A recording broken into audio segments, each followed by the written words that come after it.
Watch Dogs is spectacular fun. The open world Chicago is gorgeous and real.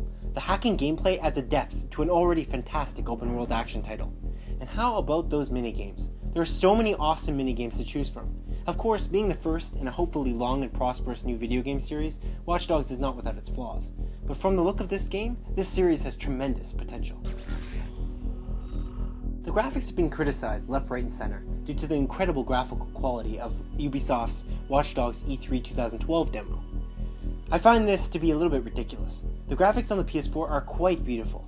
If these are the graphics at the beginning of the new console generation, I cannot wait for what's to come.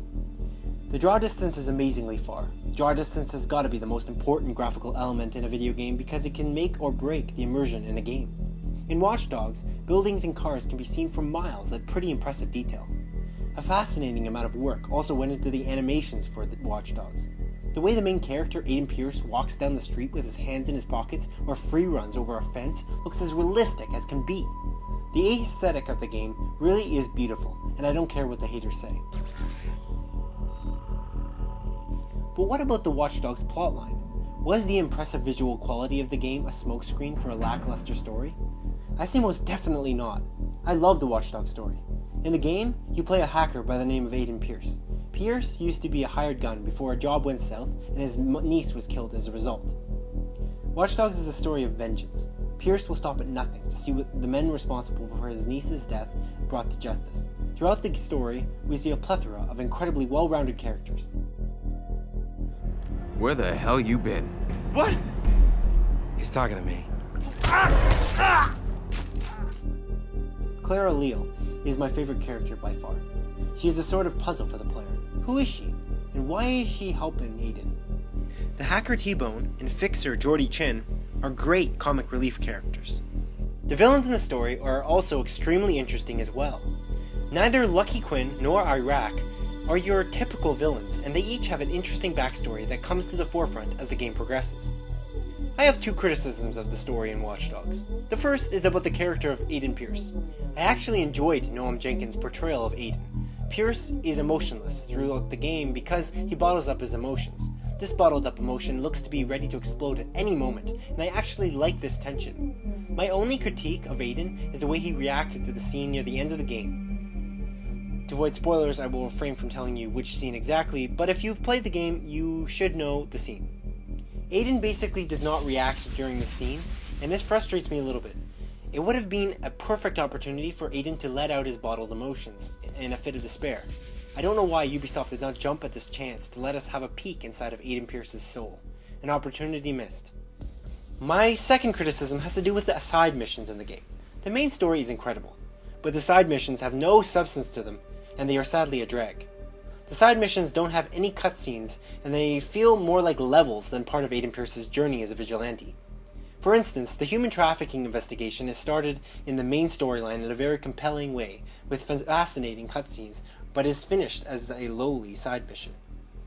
The main story made me feel for the human trafficking victims that I was meant to save, but after completing the side missions, it felt extremely artificial and empty. There was no cutscene tied into the completion of the investigation, and it just felt incomplete to me. It was as though it wasn't really a part of the actual game.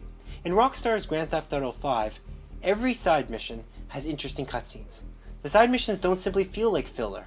They feel like they mean something to the characters involved. This is what I expected from Watch Dogs. The gameplay in Watch Dogs is where the game shines the most. The sheer number of things that you can hack in the game is impressive alone. The way Ubisoft has combined the shooter aspects of the game with all the unique hacks creates a very unique experience every time that you try to infiltrate an enemy base. Contrary to popular opinion, I love the driving in Watch Dogs as well. The driving mechanics feel really natural to me. I actually appreciate how the cars handle. I don't like how you can't shoot from behind the wheel of a car though. Shooting while driving should definitely be added to the series. Hayden can hack while driving, and therefore there's no reason why he shouldn't be able to shoot while driving. Watch Dogs is greatly replayable because a lot of the missions can be approached from different angles. There are some side missions that try and pigeonhole you into playing the game the way Ubisoft wants you to play it. When Watch Dogs tries to take freedom away from the player, the game is at its worst. For instance, during quite a few of the criminal convoy missions, the game tells you that you can't kill the leader. Instead, you must take him down non-lethally. The problem with this is that if you kill the leader, you activate a fail state and automatically fail the mission. It also doesn't make a lot of sense because you can kill all the lowly thugs in the convoy, but the leader gets to live. Multiple times I have seen the leader of the convoy blown up by a grenade thrown by his own man. Many a frustrating play session resulted from this annoying parameter that really should not exist in such a free open world game such as Watch Dogs. Yet another problem that I had with the side missions in the game was the format of the fixer contract missions. They felt so disconnected from the game.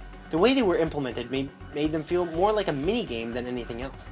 They didn't feel like a part of Aiden's story at all, and therefore the immersion was gone completely. In each fixer contract, you are tasked with moving vehicles from one place to another, and there is an artificial time limit attached to each car delivery. Almost every fixer contract is almost exactly the same, and there is barely any story given to the player as to why Aiden is moving these vehicles. To be honest, the chess and poker minigames felt more a part of the game than did the fixer contracts. The poker and chess feel like real games on the streets of Chicago that a vigilante such as Pierce might participate in to forget about the pressing issues in his life, let's say. They felt immersive, in other words. When the minigames feel more relevant than the side missions, that's when you know that the side missions in a game really need some tweaking. One of my favorite side aspects of the game that felt especially immersive was the crime detection system.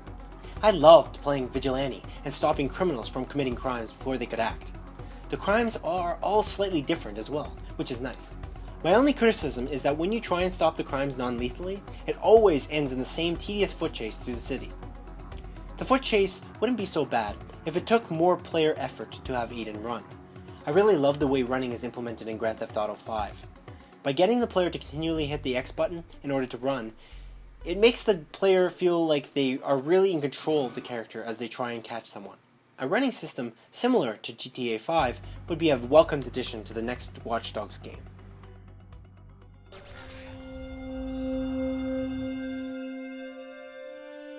The soundtrack is quite fitting for this game. Brian Wrightsell did a fine job capturing the tone of the game with his music.